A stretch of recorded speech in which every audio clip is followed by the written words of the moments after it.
Abra sua Bíblia em Lucas, capítulo 21. Nós vamos ler a partir do versículo 5. E hoje nós vamos fazer uma reflexão sobre o que fazer e o que não fazer na vida. O que fazer e o que não fazer na vida. Você já parou para pensar nisso? O que pode fazer e o que não pode fazer? Talvez você já saiba muito bem, talvez não. Talvez alguém já tenha dito para você que você fez uma coisa que você não deveria ter feito. Talvez alguém já disse que você fez algo que você realmente deveria ter feito. O fato é que existem coisas que nós podemos fazer e existem coisas que não devemos fazer. Amém? Você concorda comigo? Tem coisas que a gente deve fazer e tem outras coisas que não devemos fazer. Então, estamos concordando sobre isso. Vamos ler Lucas, capítulo 21, a partir do versículo 5. Vamos ler até o final. Diz assim: alguns dos seus discípulos estavam comentando como o templo era adornado com lindas pedras e dádivas dedicadas a Deus. Mas Jesus disse: disso que vocês estão vendo, dias virão em que não ficará pedra sobre pedra, serão todas derrubadas. Mestre, perguntaram eles, quando acontecerão essas coisas? E qual será o sinal de que elas estão prestes a acontecer? E ele respondeu: cuidado para não serem enganados, pois muitos virão em meu nome dizendo, sou eu, e o tempo está próximo. Não o sigam. Quando ouvirem falar de guerras e rebeliões, não tenham medo. É necessário que primeiro aconteçam essas coisas, mas o fim não virá imediatamente. Então lhes disse: nação se levantará contra nação, e reino contra reino. Haverá grandes terremotos, fomes e pestes em vários lugares, e acontecimentos terríveis e grandes sinais provenientes do céu. Mas antes de tudo isso, prenderão e perseguirão vocês.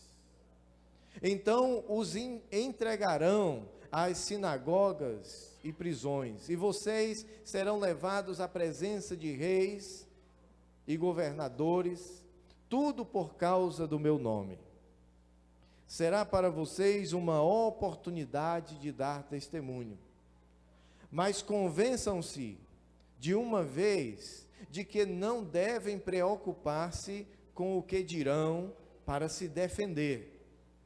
Pois eu lhes darei palavras e sabedoria, a que nenhum dos seus adversários será capaz de resistir ou contradizer.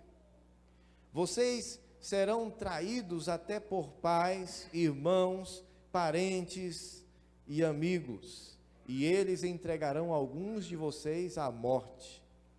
Todos odiarão vocês por causa do meu nome. Contudo, nenhum fio de cabelo da cabeça de vocês se perderá. É perseverando que vocês obterão vida. Diga comigo, é perseverando que vocês obterão vida.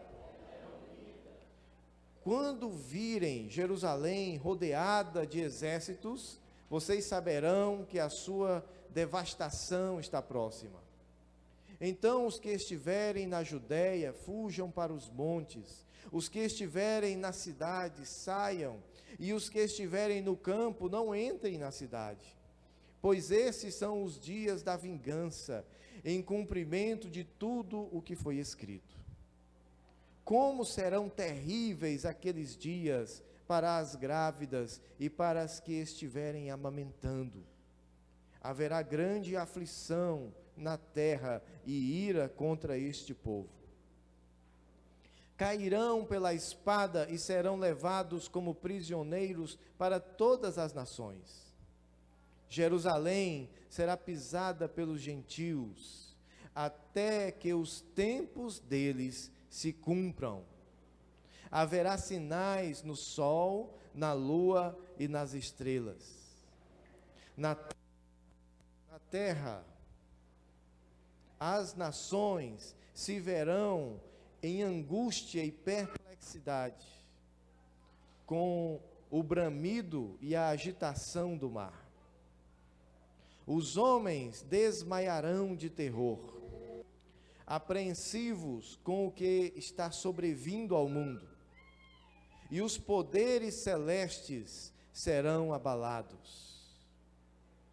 Então se verá o Filho do Homem, vindo numa nuvem, com poder e grande glória.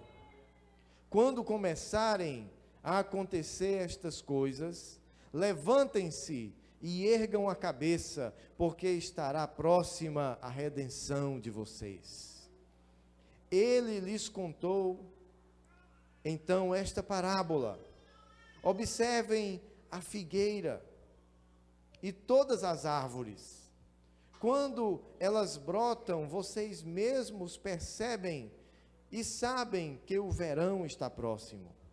Assim também, quando virem estas coisas acontecendo, saibam que o reino de Deus está próximo. Eu lhes asseguro que não passará esta geração até que todas estas coisas aconteçam. O céu e a terra passarão, mas as minhas palavras jamais passarão. Tenham cuidado, para que os seus corações não fiquem carregados de libertinagem, bebedeira e ansiedades da vida. E aquele dia venha sobre vocês inesperadamente, porque ele virá sobre todos os que vivem na face de toda a terra. Estejam sempre atentos e orem para que vocês possam escapar de tudo o que está para acontecer e estar de pé diante do Filho do Homem. Jesus passava o dia ensinando no templo e ao entardecer saía para passar a noite no monte chamado das Oliveiras. Todo o povo ia de manhã cedo ouvi-lo no templo. Vamos orar.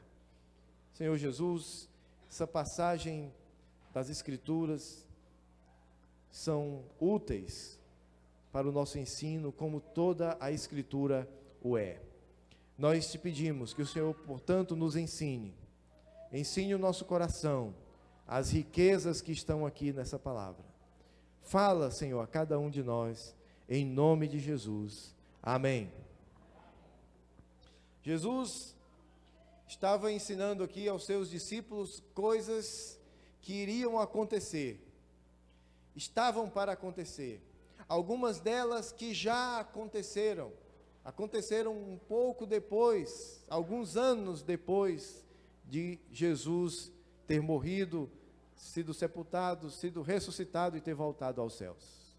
Algum tempo depois, Jerusalém, como ele acabou de falar, foi sitiada, foi destruída, não ficou pedra sobre pedra, a não ser aquela pequena ruína que é chamada hoje de o Muro das Lamentações.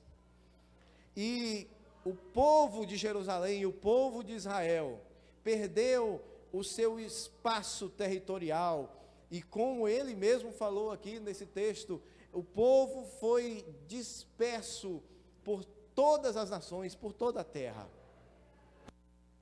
E somente nos anos 50 é que esse povo pôde retornar por uma deliberação das Nações Unidas.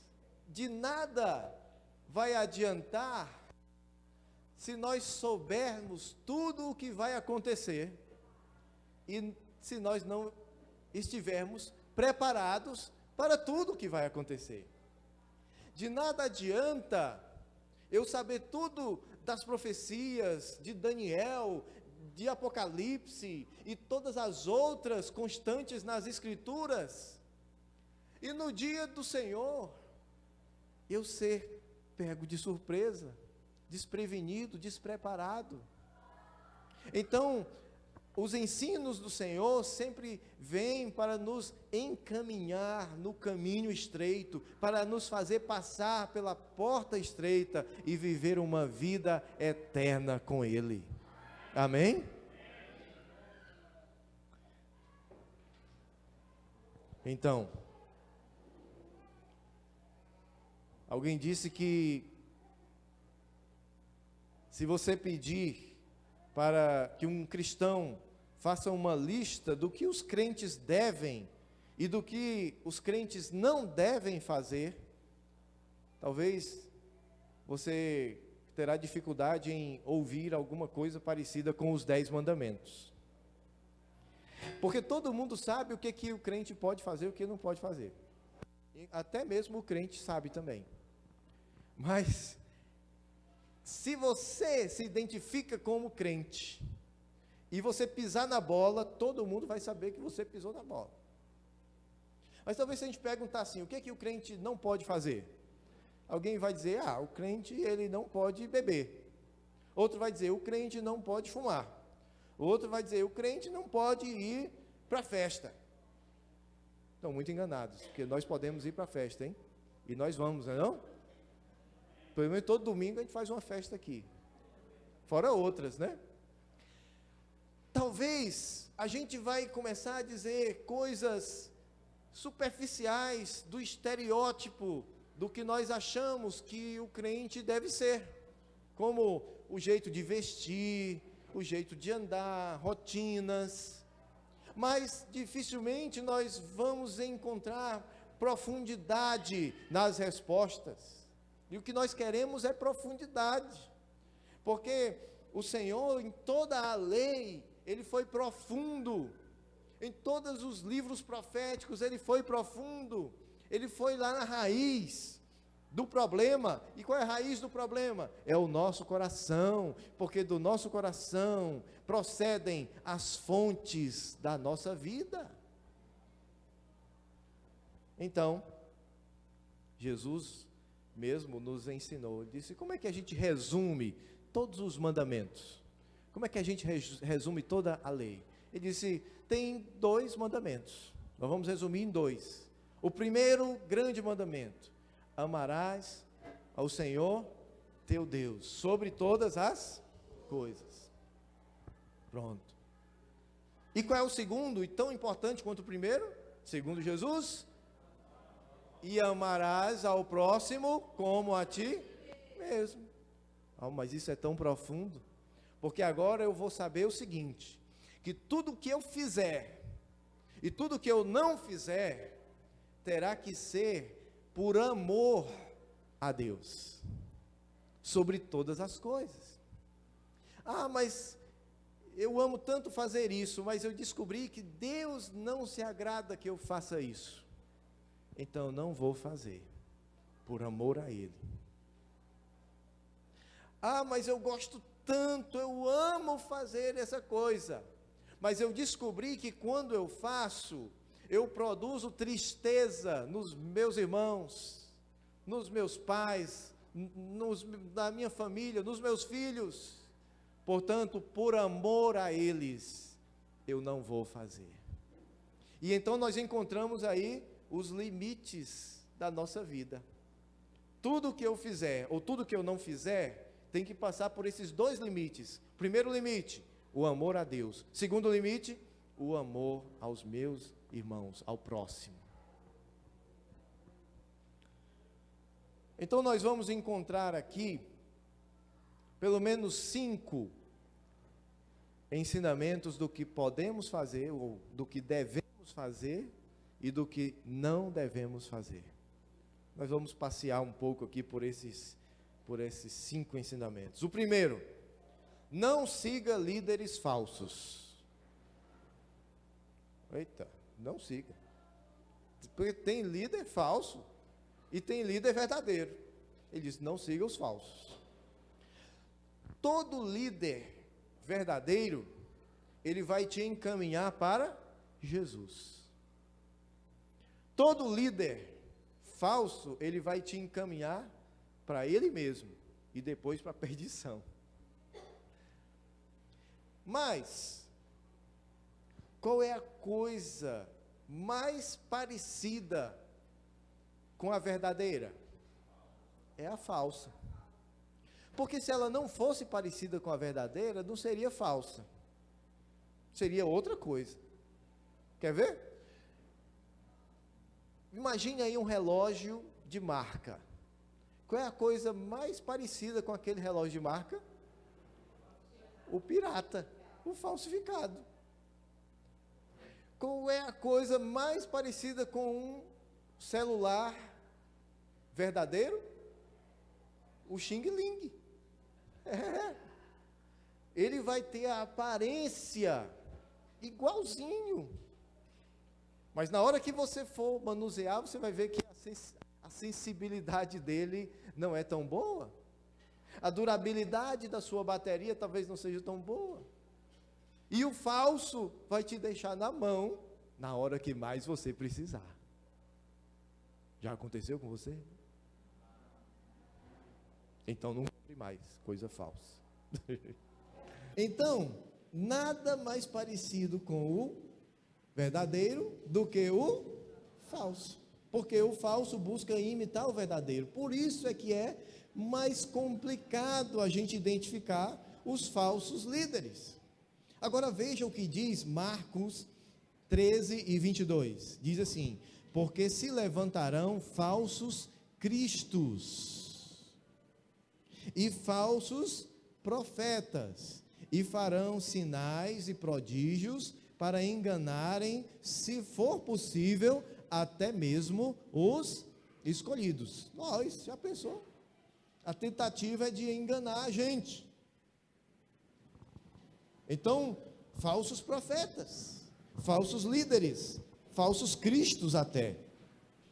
Então, eu trouxe aqui 3 formas da gente identificar um falso profeta. Tem muito mais.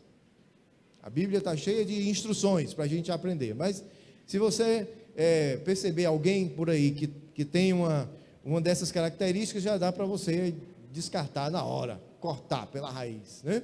Então, primeiro, ensinos falsos que não são bíblicos. Ensinou uma coisa que não está na Bíblia, não é bom. Tire da sua lista. Tá? Ah, mas eu gosto tanto. Mas não é bíblico. É falso. Ah, mas ele fala tão bem. Olha, ele tem aquele programa. Eu gosto da televisão. Né? Eu acompanho todas as mensagens dele no YouTube. Tá aí no YouTube, né? Eu acompanho. Mas se não for bíblico, não serve. Então, tudo aquilo que você vê e ouve, passe pela Bíblia. Agora, pastor, eu não conheço a Bíblia. Mais uma razão para conhecer. Vá ler. Vai estudar, você tem tanta oportunidade. Estude a Bíblia.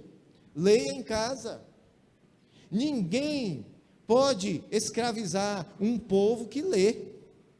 Isso serve para qualquer aspecto, no aspecto político, social e também no aspecto eclesiástico e espiritual. Ninguém que lê vai ser escravizado, porque na hora que eu chegar aqui e falar uma tolice que não está na Bíblia, vocês mesmos não vai cair bem, você mesmo vai discernir, o Espírito Santo vai falar com você, e você vai dizer, epa, esse negócio aí não está legal. E aí você deleta. Só não me delete. Alguma coisa que eu falar errado, você deleta. Amém? Segundo, são falsos líderes porque não buscam viver conforme o que ensinam. com os fariseus. O que eles ensinavam até que prestava. Jesus disse, olha, o que eles fazem, o que eles ensinam, você pode até acompanhar, você pode praticar, mas não façam o que eles fazem. Então, esses falsos líderes, eles muitas vezes ensinam o certo, mas quando você espreme a vida deles, não sai muita coisa não, que preste. Existe incoerência, e o que nós queremos é coerência, o que Deus quer é coerência. Terceira forma de identificar um falso, eles são mais preocupados em estar evidentes, em sua evidência, em aparecer, do que em ver vidas salvas. E uma vida salva, uma vida que se arrepende aos pés de Jesus, vale mais do que o mundo inteiro. Não importa o que ela tem, não importa o que ela sabe, os títulos que ela possui, uma vida vale mais que o mundo inteiro. Segundo ensinamento, que nós vemos aqui do versículo 9 ao versículo 11, nós vemos que não se assuste com desastres. Não se assuste com desastres. Vamos agora para João 16 e 33, que diz assim: tenho-vos dito isto, para que em mim tenhais paz. No mundo tereis aflições, mas tende bom ânimo, eu venci o mundo. Agora, vou avisando, no mundo vocês vão ter aflições, dificuldades, mas tenha o quê? Bom ânimo, tenha ânimo, tenha força, continue motivado, persevere. Por quê? Porque eu venci o mundo. Portanto, a ressurreição é a nossa motivação maior. Se a tua motivação é a ressurreição, nada mais vai te colocar para baixo. Ah, quer dizer que não tem mais tristeza? Tem. Você passa pelas tristezas, mas você não vive na tristeza.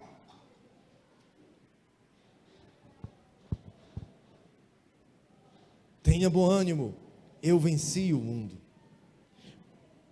Olha, podem acontecer desastres naturais, onde a gente anda. Não pode acontecer um terremoto? Pode acontecer enchente. Esses tempos, a gente tem visto várias enchentes acontecendo aí, no Sudeste principalmente, né?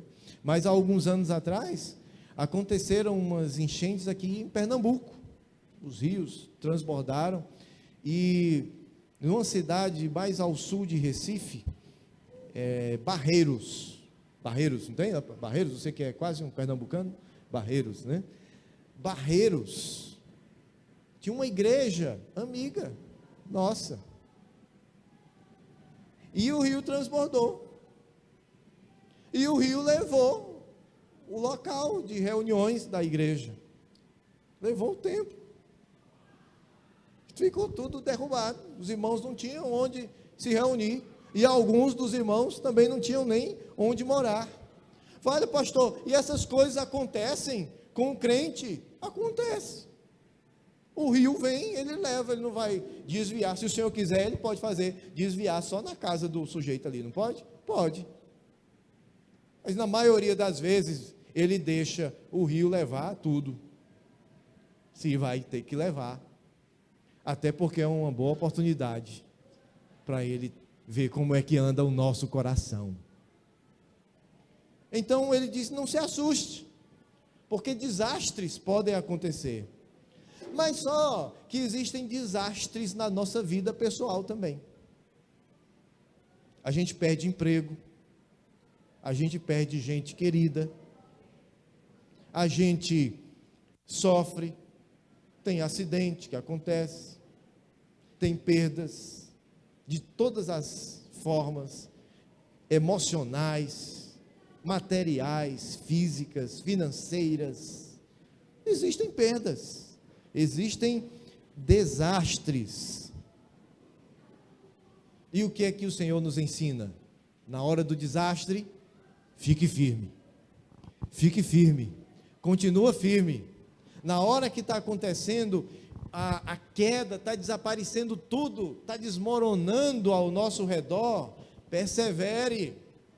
Por quê? Porque o Senhor está com você, o Senhor está contigo, e Ele vai continuar ali. Amém? Amém. Não desanime, fique firme. Terceiro ensinamento: não fique ansioso. Olha a ansiedade de novo, o Senhor batendo na ansiedade. Não fique ansioso se você for perseguido por causa de Cristo. Por causa de Cristo. Está lá nos versículos 12 até o 16. Mas vamos ler Lucas 21 e 13. O versículo 13 do texto que nós lemos diz assim: será para vocês uma oportunidade de dar testemunho. Olha, vocês poderão ser presos por causa do meu nome, por causa do testemunho de Jesus. Vocês poderão ser levados diante dos juízes, diante de governadores, ele está dizendo aqui. Mas esta será uma oportunidade para vocês darem testemunho. Sabe, a gente precisa ter esse discernimento quando nós passamos por dificuldades, principalmente quando se trata de perseguição. Primeiro, saber se realmente se trata de algo que é fruto do nosso testemunho em Cristo. Porque muitas vezes somos perseguidos porque merecemos ser perseguidos. Mas nós precisamos aprender algumas coisas sobre a perseguição. E a perseguição, nós não vivemos tempos aqui no Brasil de grande perseguição e de restrição à nossa fé. Mas nós precisamos aprender muito sobre testemunho, sobre vida com Deus e sobre as dificuldades que nós temos de expressar quem nós somos em Cristo. Primeiro, nós precisamos aprender que nós vamos ter que dizer não, de alguma forma, porque existem dois lados, e não existe em cima do muro. Um lado é o lado de Deus, e o outro lado é o lado da perdição, onde estão todos os inimigos de Deus. E nós, todos nós, nascemos no lado dos inimigos de Deus, porque todos pecaram e foram destituídos da glória de Deus. É necessário que haja uma mudança de reino. É necessário que em algum momento da nossa vida a gente saia do lamaçal, a gente saia do lado dos inimigos de Deus e passe para o lado dos amigos de Deus, o lado do Rei dos Reis, o reino de Deus. Mas essa passagem, ela não acontece por simples vontade humana. Ela não acontece simplesmente porque eu um dia decidi. Não. Ela acontece por um poder que me arranca daqui e me coloca acolá. de um poder que ressuscitou Cristo Jesus e que também é capaz de dar vida a todo que está morto em seus delitos e pecados. E esse poder está no sangue de Cristo, que nos purifica de todo pecado e nos dá completo acesso ao coração de Deus, à sala do trono, à presença de Deus, à vida de Cristo. Amém? Então, uma vez que você já sabe que está de um lado ou de outro, você vai entender que você vai ter que dizer não, ou para um lado ou para o outro. Não dá para agradar aos dois, não dá para servir a dois senhores. Não dá para eu dizer assim, não, eu sou de Cristo, mas eu quero fazer tudo o que eu fazia antes. Eu sou de Cristo, mas eu quero desfrutar das delícias da carne. Eu sou de Cristo, mas na prática eu não sou de Cristo. Deus não aceita isso. Ou é ou não é. E é muito melhor eu ter consciência de que não sou e me arrepender e buscar a Deus arrependido. É muito melhor do que eu me enganar achando que sou grande coisa, que estou seguindo a Jesus, quando na verdade não estou. Porque um dia pode virar a verdade, e a verdade pode trazer tristeza, se eu me enganei a vida toda. Segunda coisa que nós devemos aprender, quando somos confrontados na nossa fé, devemos buscar a resposta certa da parte do Senhor. Não tenha pressa. Você não precisa ficar com raiva se alguém confrontar a sua fé. Para quê? Quem te constituiu advogado de Cristo? Se Ele é quem é o nosso advogado. Tenha calma. É a Cristo que ele confronta. Lembra de Saulo? Saulo perseguia a igreja. Saulo prendia e matava os irmãos. Mas quando Jesus se apresentou a ele, ele disse: Senhor, quem tu és? Ele disse: eu sou Jesus Cristo, a quem tu persegues. Oh, ele nunca perseguiu Jesus pessoalmente, mas quando alguém está perseguindo, quando alguém está confrontando a sua fé, quem você é em Cristo, ele está confrontando a Cristo. Então, busque a resposta certa em Cristo. E Ele vai te dar. Ele disse: olha, você não se preocupe com o que você vai responder, porque eu vou te dar respostas que eles não vão conseguir se sair da sua resposta. Eles vão ficar sem argumento.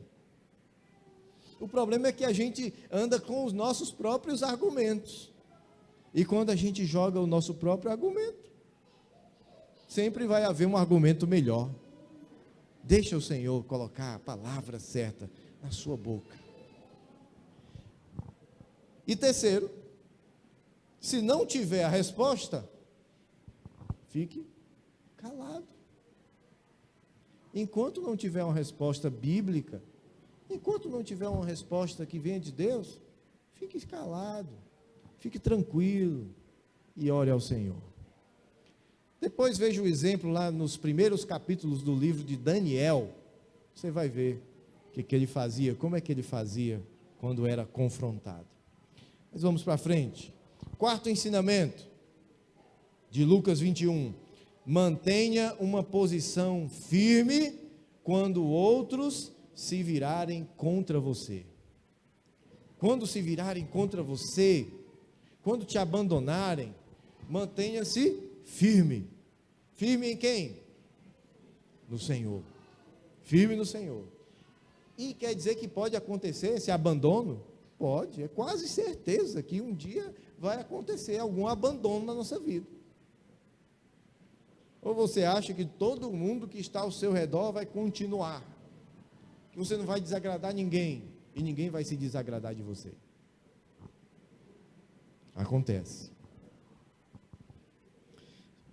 O Salmo 124, versículo 2, versículo 3, diz assim: se não fora o Senhor, que esteve ao nosso lado, quando os homens se levantaram contra nós, eles então teriam nos engolido vivos, quando a sua ira se acendeu contra nós. Já aconteceu com você, de ser quase engolido vivo? Com gente irada contra você? Acontece, né? E o Senhor nos ensina: fique firme, mantenha a posição firme. Virar-se contra você, afrontar você, vai ter dois aspectos aqui que eu separei. O primeiro, com palavras contrárias, palavras que talvez nem sejam ditas diretamente para você, às vezes dita para outra pessoa, aí por um acaso você fica sabendo, porque normalmente a pessoa que ouve falar mal de você tem o maior prazer depois de chegar para você e dizer, não é não? Aí você sabe que foi que ele falou de ti? Ele disse: o Gide é careca. Ai, tocou meu coração. Eu ainda tenho tanto cabelo. Como é que ele falou sobre isso?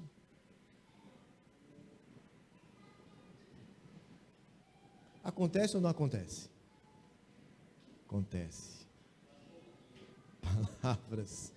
Palavras. Meu pastor, há uns anos atrás, contava repetidamente uma historinha, a ponto de que a gente já sabia os detalhes dessa historinha. Eu vou contar para vocês. Muito conhecida. Diz que dois sapinhos iam sapalmente felizes, pulando por um determinado jardim. Eles pulavam, aqueles sapinhos, muito felizes, até que, num salto, eles caem num buraco muito fundo. Conhece essa história? Já ouviu uma vez? Muitas. Caíram num poço muito fundo. E eles tentaram sair daquele buraco. E deram um pulo. E não alcançavam. E deram outro pulo. E não alcançaram. E logo se reuniu a saparada toda ao redor do buraco. Você já viu quando acontece acidente no trânsito aqui em Fortaleza? O tanto de gente que para olhar. A maioria dos engarrafamentos nem são por causa do acidente, são por conta dos curiosos. Mas assim se reuniram sapos ao redor daquele buraco. E eles olharam aquele negócio, os sapinhos pulando, tentando sair. E eles começaram a dizer: vai morrer. Vão morrer, não vão conseguir. E um sapo começou a se encostar, e foi para o lado, ficou no cantinho do buraco, ficou triste, e passado algum tempo ele morreu. Enquanto isso, o outro sapo começou a pular. E eles continuaram. Vai morrer. E ele pulou ainda mais. E eles lá. Vai morrer. E ele pulou de novo. E pulou mais uma vez.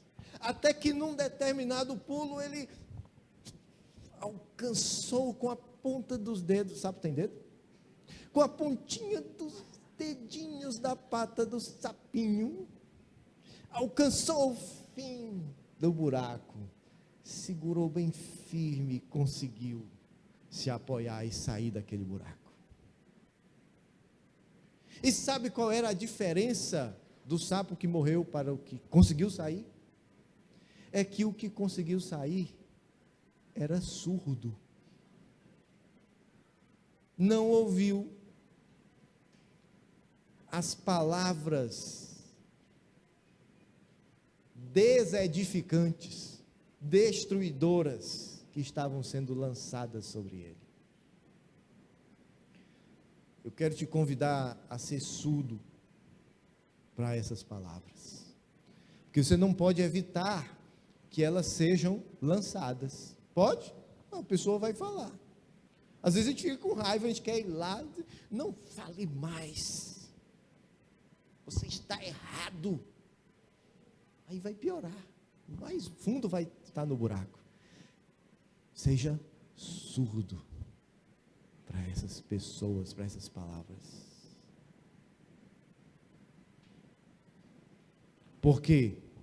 Porque palavras lançadas podem tirar a sua energia, podem gerar tristeza no seu coração, podem gerar ira no seu coração.